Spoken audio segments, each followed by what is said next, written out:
श्रीमद् भगवद गीता साक्षात भगवान की दिव्य वाणी है। इसकी महिमा अपार है, अपरिमित है। उसका यथार्थ में वर्णन कोई नहीं कर सकता। शेष महेश गणेश भी इसकी महिमा को पूरी तरह से नहीं कह सकते। फिर मनुष्य की तो बात ही क्या है। गीता सर्वशास्त्रमयी है। इसे सारे शास्त्रों का खजाना कहा जाता है। गीता को हम भगवान से भी बढ़कर कहें तो कोई अतिशयोक्ति नहीं होगी। भगवान ने स्वयं कहा है, मैं गीता के आश्रय में रहता हूँ। गीता मेरा श्रेष्ठ घर है। गीता के ज्ञान का सहारा लेकर ही मैं तीनों लोगों का पालन करता हूँ। श्रीमद् भगवद गीता एकमात्र ऐसा ग्रंथ है जो मनुष्य को जीने का सही तरीका बताती है। गीता जीवन में धर्म, कर्म और प्रेम का पाठ पढ़ाती है। श्रीमद् भगवद गीता का ज्ञान मानव जीवन और जीवन के बाद का जीवन दोनों के लिए उपयोगी माना गया है। श्रीमद् भगवद गीता में कुल 18 अध्याय और 700 श्लोक हैं, जिसे सभी के लिए पढ़ पाना थोड़ा मुश्किल है। इसीलिए आज के इस बेहद ही खास वीडियो में हम श्रीमद् भगवद गीता के 201 विचारों के बारे में बात करने वाले हैं, जिन्हें जानकर आप श्रीमद् भगवद गीता का सही मतलब समझ पाएंगे। इसलिए इन विचारों को आप हर रोज रात में सोने से पहले जरूर सुने। तो चलिए अब देर नहीं करते हुए वीडियो शुरू करते हैं। भगवान श्री कृष्ण कहते हैं, 4 वेदों का अर्थ नहीं भी जानो तो कोई बात नहीं, लेकिन समझदारी, जवाबदारी, वफादारी और ईमानदारी, इन 4 शब्दों का मर्म जान लो तो भी जीवन सार्थक हो जाएगा। दीपक का जीवन इसलिए वंदनीय नहीं है कि वो जलता है, बल्कि इसलिए वंदनीय है कि वो दूसरों के लिए जलता है, दूसरों से नहीं जलता। हमारी आस्था की परीक्षा तब होती है जब हम जो चाहे वह ना मिले और फिर भी हमारे दिल से प्रभु के लिए शुक्रिया ही निकले। अगर सही मायने में आप अपना जीवन बदलना चाहते हो तो सबसे पहले आपको अपना मन बदलने के लिए तैयार रहना पड़ेगा, क्योंकि जैसा आपका मन रहेगा वैसे ही आपके विचार होंगे और जैसे आपके विचार होंगे वैसे ही आपका जीवन होगा। नीच विचार रखोगे तो नीच बन जाओगे, अच्छे विचार रखोगे तो ऊंचाई पर जाओगे। विश्वास किसी पर इतना करो कि वह तुम्हारे साथ छल करते समय खुद को दोषी समझे, और प्रेम किसी से इतना करो कि उसके मन में सदैव तुम्हें खोने का डर बना रहे। भगवान श्री कृष्ण कहते हैं, व्यक्ति को सदैव बुराई से बचकर रहना चाहिए। अगर कोई बुरा कर्म करता है तो वह कर्म उसको अपने जीवन में भोगना ही पड़ता है। जिस प्रकार सैकड़ों गायों के बीच बछड़ा अपनी मां को खोज लेता है, ठीक उसी प्रकार कर्म का फल आपको हजारों की भीड़ में भी खोज लेगा। माधव कहते हैं, किसी जीव को कष्ट देकर आप मुझे खुश नहीं देख सकते हो। श्री कृष्ण जगत के स्वामी हैं, वह कण कण में निवास करते हैं। छोटे से छोटे जीव के हृदय में ईश्वर का वास होता है। उस जीव को कष्ट का अनुभव होना ईश्वर को कष्ट का अनुभव कराता है।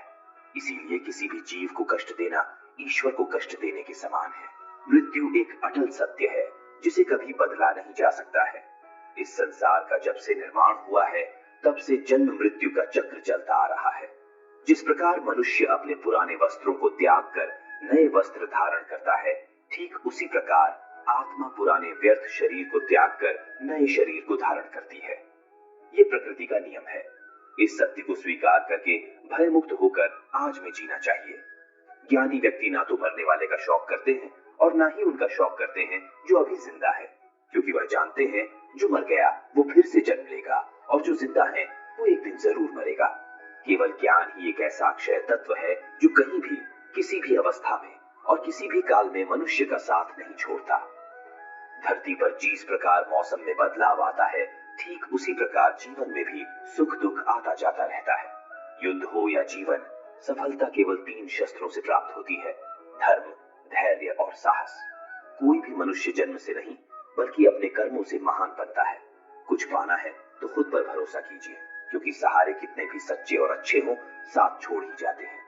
मित्र गरीब है या अमीर मायने नहीं रखता, बल्कि वो आपके बुरे समय में आपका साथ कितना देता है ये मायने रखता है। धर्म चाहे जो भी हो, अच्छे इंसान बनो। हिसाब तुम्हारे कर्म का होगा, धर्म का नहीं। खुशी के लिए काम करोगे तो खुशी नहीं मिलेगी, लेकिन खुश होकर काम करोगे तो जरूर मिलेगी।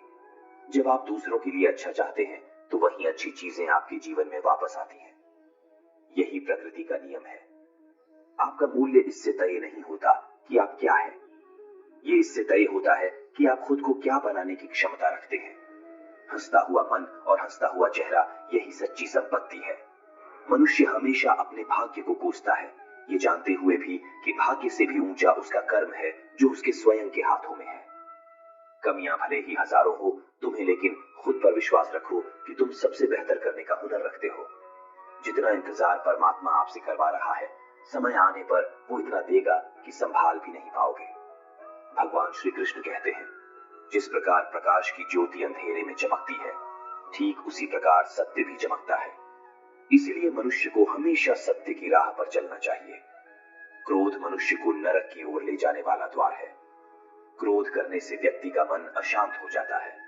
वो आवेश में आकर कई बार अपना ही नुकसान कर बैठता है। भगवान श्री कृष्ण कहते हैं, मनुष्य को क्रोध करने से बचना चाहिए। इतना भी गुस्सा आए, स्वयं को शांत रखने का प्रयास करें। दूसरों का भला करने वाले मनुष्य को हमेशा कष्टों का सामना करना पड़ता है, क्योंकि हमेशा फल देने वाले वृक्ष को भी पत्थरों की मार सहनी पड़ती है। सत्य से कमाया धन हर प्रकार से सुख देता है। छल कपट से कमाया धन दुख ही दुख देता है। चुप रहने से बड़ा कोई जवाब नहीं और माफ कर देने से बड़ी कोई सजा नहीं होती। जब मेहनत करने के बाद भी सपने पूरे नहीं होते तो रास्ता बदल लिए सिद्धांत नहीं, क्योंकि पेड़ भी हमेशा पत्ते बदलता है, जड़ नहीं। किसी की संगत से आपके विचार शुद्ध होने लगे तो समझ लेना वह कोई साधारण व्यक्ति नहीं है। आपका कठिन समय ही आपको मजबूत बना देता है। एक समझदार व्यक्ति वही है जो दूसरों को देखकर उनकी विशेषताओं से सीखता, उनसे तुलना और ईर्ष्या नहीं करता। संबंध बड़ी बड़ी बातें करने से नहीं, छोटे छोटे भाव को समझने से गहरे होते हैं। यदि सब कुछ खोकर भी आप में कुछ करने की हिम्मत बाकी है, समझ लीजिए आपने कुछ खोया ही नहीं। कर्म ही सबसे बड़ा धर्म है। भगवान श्री कृष्ण गीता में अर्जुन को उपदेश देते हुए कहते हैं, व्यक्ति कर्म करने के लिए ही पैदा हुआ है और बिना कर्म किए कोई रह नहीं सकता। मनुष्य को परिणाम की चिंता किए बिना अपने कर्तव्यों का पालन करना चाहिए। कृष्ण अपने भक्तों को कर्म का मार्ग दिखाते हुए कहते हैं, अपने कर्म समाज के प्रति और मानव कल्याण के प्रति केंद्रित करते हुए करो। बाकी फल की चिंता मत करो, उन सभी कर्मों को मुझे समर्पित करो। इस मार्ग को अपनाकर तुम मुझे प्राप्त कर सकते हो, मेरे प्रेम का भागीदार बन सकते हो। इस संसार में आज जो तुम्हारे पास है, कल वो किसी और का था, परसों वो किसी और का होगा। तुम यहाँ खाली हाथ आए थे और खाली हाथ जाओगे। कोई आपका साथ ना दे तो निराश मत होना, क्योंकि परमात्मा से बड़ा हम सफर कोई नहीं होता। खुशी आजादी पर निर्भर होती है और आजादी इस बात पर निर्भर होती है कि आप कितने साहसी हैं। विश्वास के बगैर इस दुनिया में कोई भी रिश्ता ज्यादा देर तक कायम नहीं रह सकता। यदि किसी भूल के कारण कल का दिन दुख में बिता तो उसे याद करके आज का दिन व्यर्थ न करें।